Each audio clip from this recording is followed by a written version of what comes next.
Assalamualaikum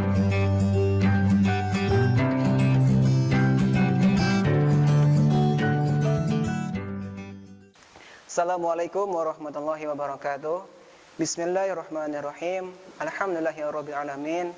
Wa bihi nasta'inu ala umuri dunya waddin wa ala alihi washabbihi ajma'in amma ba'du. Selamat pagi adik-adik. Alhamdulillah kita untuk pagi ini bisa mengikuti pelajaran meskipun dengan cara yang berbeda, yaitu dengan sistem daring. Sebelum ke pelajaran, marilah kita berdoa. Berdoa akan Bapak pimpin. Kalian bisa diulangi.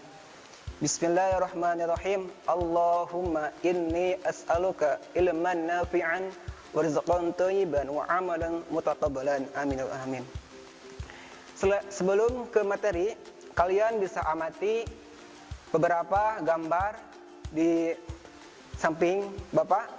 Yang pertama ada yang apa? Coba kalian bisa tahu. Kemudian yang kedua, yang tiga sampai semuanya. Setelah kalian amati, kalian jelaskan apa makna yang tersebut. Sudah? Baik. Jadi untuk pada pagi ini Bapak akan membahas materi tentang kelas 12 semester 1 bab 5 iman kepada hari akhir. Baik. Kita akan mengupas tentang pengertian tentang hari akhir. Pertama, hari akhir menurut bahasa artinya hari penghabisan. Quran Surah Al-Baqarah ayat 177. Juga disebut hari pembalasan, yaitu Quran Surah Al-Fatihah ayat keempat. Adapun menurut istilah, hari akhir adalah hari mulai hancurnya alam semesta, berikut isinya, dan berakhirnya kehidupan semua makhluk Allah Subhanahu wa taala. Hari akhir juga disebut hari kiamat, yaitu hari penegakan hukum Allah Subhanahu wa taala yang seadil-adilnya. Itu pada Quran Surah Al-Mumtahanah ayat ketiga. Selanjutnya, menurut Al-Quran, hari akhir terbagi menjadi dua. Apa saja? Yang pertama, kiamat sugro. Nah, awas ya, bukan kiamat sukro ya, tapi sugro. Apa artinya? Kiamat kecil ya. Nah, jadi kiamat sugro adalah peristiwa datangnya kematian bagi semua makhluk, termasuk manusia atau kita, yang bersifat lokal dan individu. Nah, selanjutnya yaitu dijelaskan dalam surah Al-Imran ayat 185 yang berbunyi, A'udzu billahi minasyaitonir rajim. Bismillahirrahmanirrahim.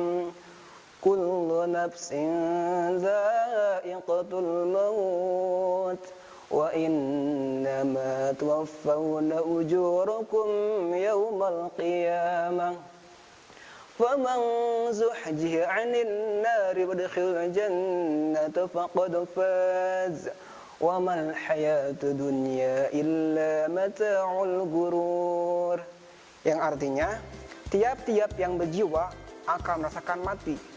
Dan sesungguhnya pada hari kiamat sajalah disempurnakan pahalamu.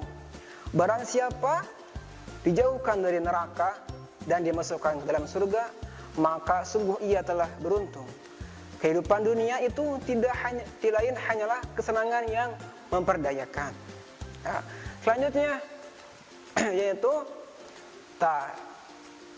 sebelum terjadi hari kiamat, mereka yang telah mati mengalami proses alam barzah, alam kehidupan akhirat yang disebut alam barzah, yaitu Quran Surah Al-Rum ayat 55 sampai 56. Nah, barzah adalah alam yang menjadi batas antara alam dunia dan alam akhirat.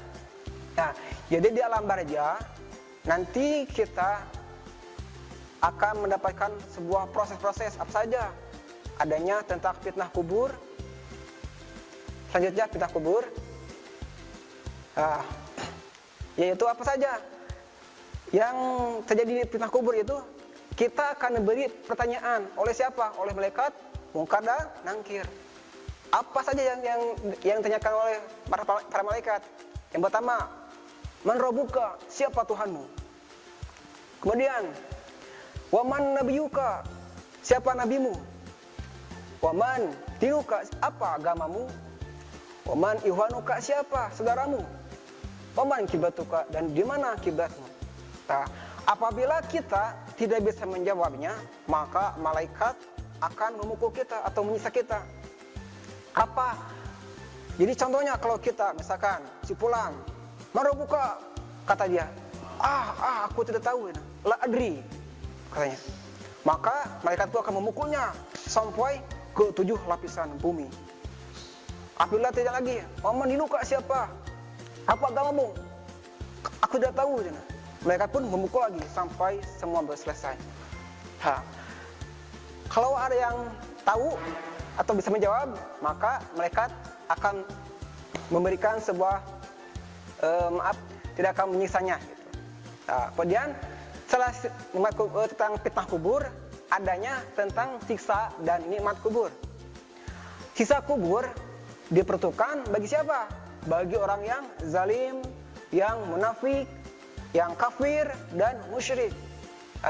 Yaitu dijelaskan dalam Quran surah Al-An'am ayat ke-93, kemudian surah Al-Mu'min ayat 46, kemudian surah Al-Fujilat ayat 30 dan Al-Ahqaf ayat 89 sampai 80. 83 sampai 89. Contoh kata tadi, kalau kita kehidupan di dunia suka zalim ke orang lain, ke sahabat, ke saudara, munafik. Tahu munafik? Munafik kan ada yang 3 tadi. Yang 3, yang suka berbohong. Kemudian yang tidak amanah, ingkar janji. Jadi nanti akan disiksa oleh para malaikat. Jadi akan adanya siksa kubur apa saja? Siksa kubur ya. Ada yang dihimpit oleh bumi, ada yang apa? Yang disiksa oleh ular, Al-Aqsa, yaitu yang tidak suka sholat. Setelah siksa kubur, ada yang nikmat kubur. Sebelumnya ada nikmat kubur. Ditentukan bagi siapa? Bagi orang yang baik.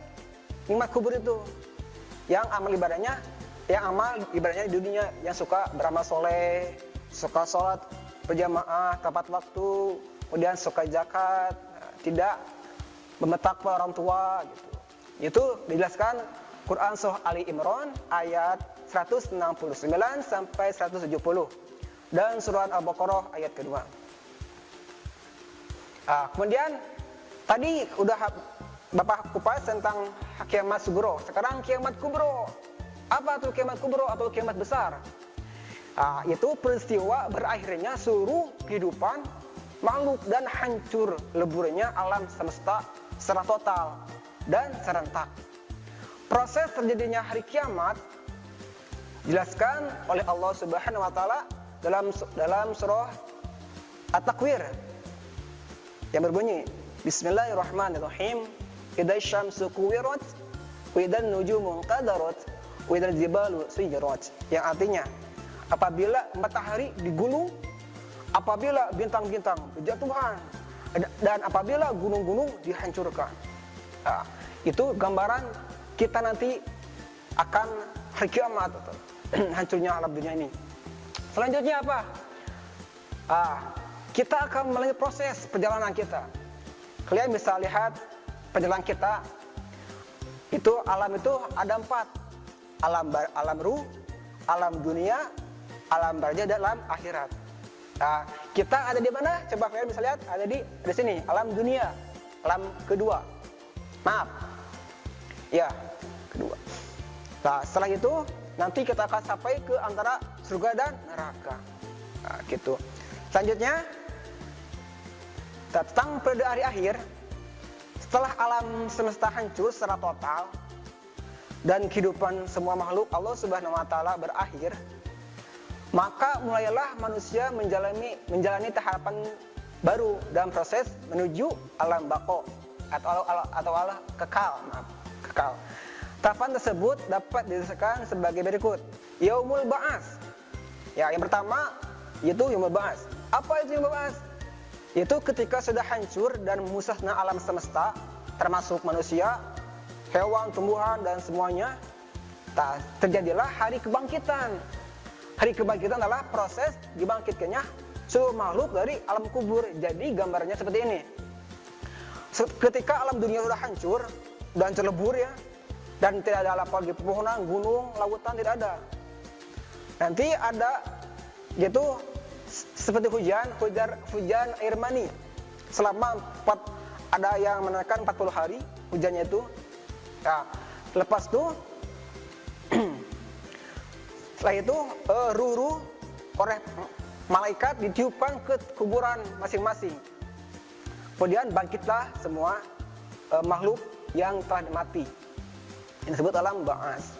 Ya, yang kedua yaitu yaumul hasyr atau yaumul hasyr, yaitu hari berkumpulnya manusia setelah dibangkitkan dari kuburnya masing-masing. Kemudian semua manusia digiring ke tempat yang luas, yaitu padang mahsyar, tempat berkumpul. Kalau mahsyar, gambaran mahsyar ya, kalau orang yang amalnya tidak baik, maka ketika dalam mahsyar diibaratkan sinar matahari itu ada yang seperti 7 matahari itu, dan sampai berkeringat. Kalau amalnya tergantung amalnya, ada yang sampai lututnya, kemudian sampai pinggulnya, sampai dadanya, ada pun sampai tenggelam oleh keringatnya karena amal perbuatannya. Ada pun yang mendapatkan teduh dari arash. Itu apa? Contohnya itu pemuda yang suka berdiam di masjid, yang hatinya ada di masjid terus. Semoga ada yang cowoknya kita suka berhatinya ada di masjid gitu, terus beritikaf gitu ya. Jangan suka main game di warnet ya. Kalau bisa kita hatinya ke masjid. Kemudian setelah yaumul ba'ats yaitu buku catatan. Maaf, itu tentang buku catatan. Setiap manusia di alam mahsyar mempunyai buku catatannya masing-masing atau kitab perjalanan hidup yang sudah dicatat malaikat raqib dan atid. Kitab catatan ini berisi semua perbuatan dan perkataan manusia sewaktu hidup di dunia. Jadi ketika kita hidup, ada yang mengawasi kita, siapa? Itu malaikat raqib dan atid. Ya, jadi ketika kita di dunia ini menjalani maksiat, langsung mereka mencatatnya. Jam sekian, detik sekian, langsung mencatat. Kemudian amal solehnya, oh dia telah melakukan sholat berjamaah, jatah langsung oleh malaikat gitu. Nah, setelah itu kita akan mengalami masa yaumul hisab dan mizan. Itu apa? Yaumul hisab adalah hari ketika Allah Subhanahu wa taala memperlihatkan semua amal di akhirat. Untuk apa? Untuk dihisab. Segala dosa besar dan kecil dihitung dengan seksama dan teliti. Jadi tidak ada yang terkeliru ya. Ketika amalan mereka dihitung, anggota tubuh mereka berikut menjadi saksi. Contohnya, ada yang suka membunuh, ada yang suka maling. Jadi nanti dia akan dihisab tangannya, contohnya yang suka maling, yang suka memukul. Kemudian yang matanya suka melihat orang yang suka nonton, yang lihat yang sedang mandi gitu. Nanti katanya ditanyakan. Setelah yaumul mizan itu sirat. Sirat adalah jembatan yang terbentang di antara neraka dan surga. Mudah atau sulitnya melewati sirat itu tergantung kepada amal setiap manusia. Rasulullah SAW bersabda yang artinya terbentanglah jembatan atau sirat itu di antara dua tepi neraka jahanam. Jadi tepi neraka jahanam itu jaraknya itu 70.000 tahun kalau dijalani dengan jalan kaki. Saking jaraknya dia. Dari jembatan sirat itu kita akan mengalami proses. Yang pertama adanya tanjakan yang 1000 tahun, dataran 1000 tahun, kemudian hudun 1000 tahun. Gitu. Yang selanjutnya itu yaumul jazaa. Yaumul jazaa yaitu suatu hari ketika semua manusia akan menerima balasan oleh Allah Subhanahu wa taala. Balasan yang diterima seseorang sesuai dengan amalnya selama ia hidup di dunia. Firman Allah Subhanahu wa taala yang artinya pada hari itu tiap jiwa diberi balasan dengan apa yang telah diusahakannya. Tidak seorang pun dirugikan pada hari tersebut. Sungguhnya Allah Subhanahu wa taala sangat cepat perhitungannya. Quran surah Al-Mu'min ayat 17. Selanjutnya yaitu balasan perbuatan baik, yaitu dengan surga. Apa itu surga? Jadi seluruh manusia dihisab dan melalui timbangan, mereka diberikan balasan yang sesuai dengan amal perbuatannya. Pada hari itu terbagilah manusia menjadi dua golongan.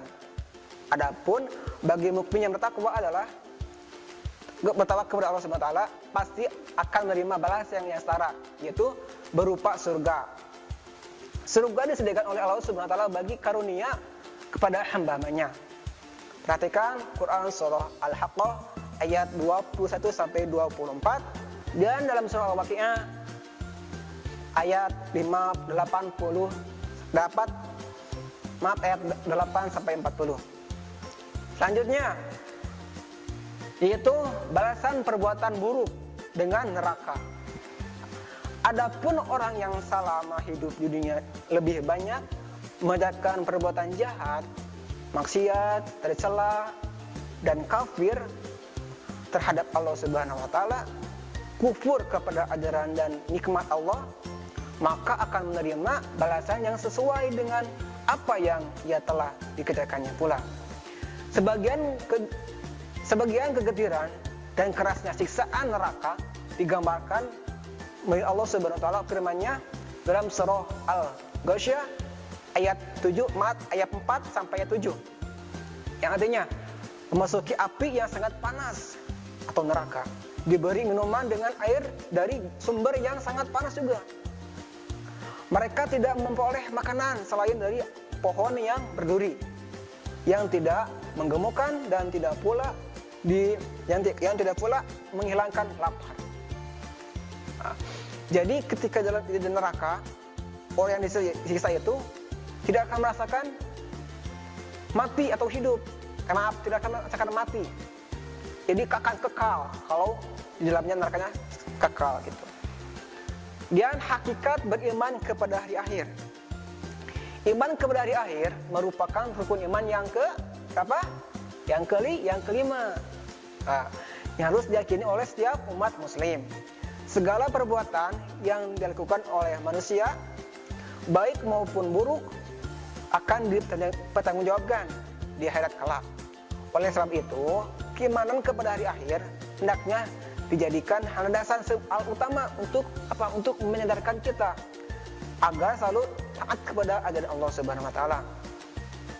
Banyak ayat dan hadis yang memberitakan kita agar meyakini datangnya hari akhir.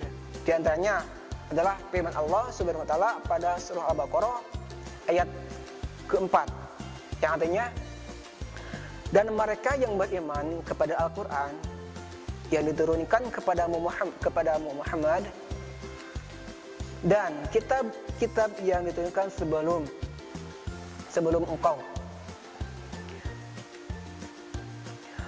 dan mereka yang yakin akan adanya hari akhir. Kemudian adapun beberapa hikmah iman kepada hari akhir. Apa saja? Yang pertama, muncul rasa kebencian yang dalam kepada kemaksiatan. Jadi benci kepada kemaksiatan itu. Dan kebejatan moral yang mengakibatkan murka kepada Allah di dunia dan di akhirat.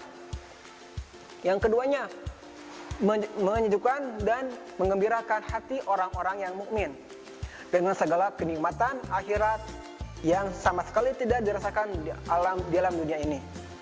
Yang selanjutnya, yang ketiga, senantiasa tertanam kecintaan dan ketaatan terhadap Allah Subhanahu wa taala dengan mengharapkan muamanah pada hari itu. Yang keempat, senantiasa termotivasi untuk beramal baik dengan ikhlas. Jadi ketika kita beramal tidak selalu diingat.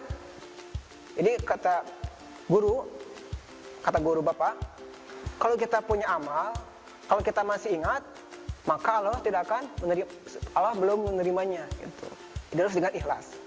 Yang kelima, senantiasa menghindari niat-niat yang buruk, apalagi melaksanakannya.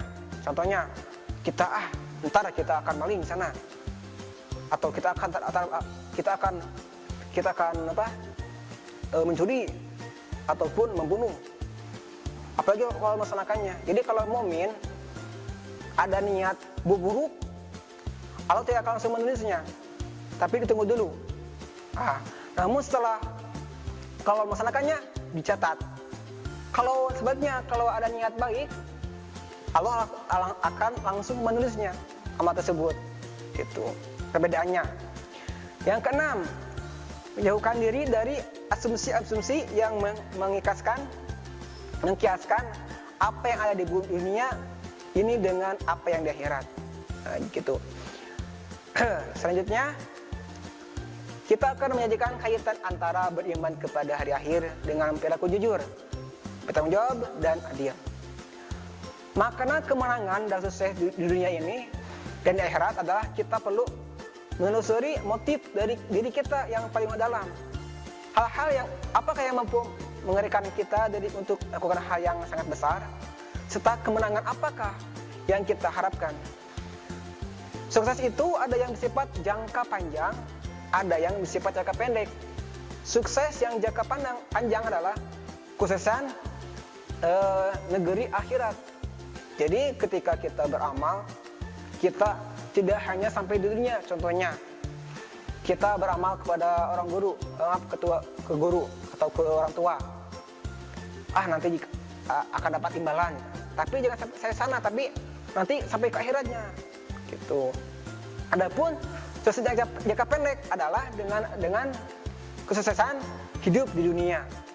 Contohnya apa? Berusaha, belajar, atau usaha dengan keras, bekerja keras gitu, sampai mencapai cita-citanya. Mungkin selanjutnya itu keimanan kepada hari akhir juga memiliki keterkaitan dengan perilaku jujur. Karena dengan memiliki keimanan yang tangguh akan adanya hari akhir dan pelaksanaan dari hari akhir akan menumbuhkan kesadaran bahwa semua perbuatan yang dikerjakan selama di dunia akan bertanggungjawabkan di hadapan Allah Subhanahu wa taala. Untuk itu, segala sikap dan perilaku kita harus selaras dengan tuntunan agama.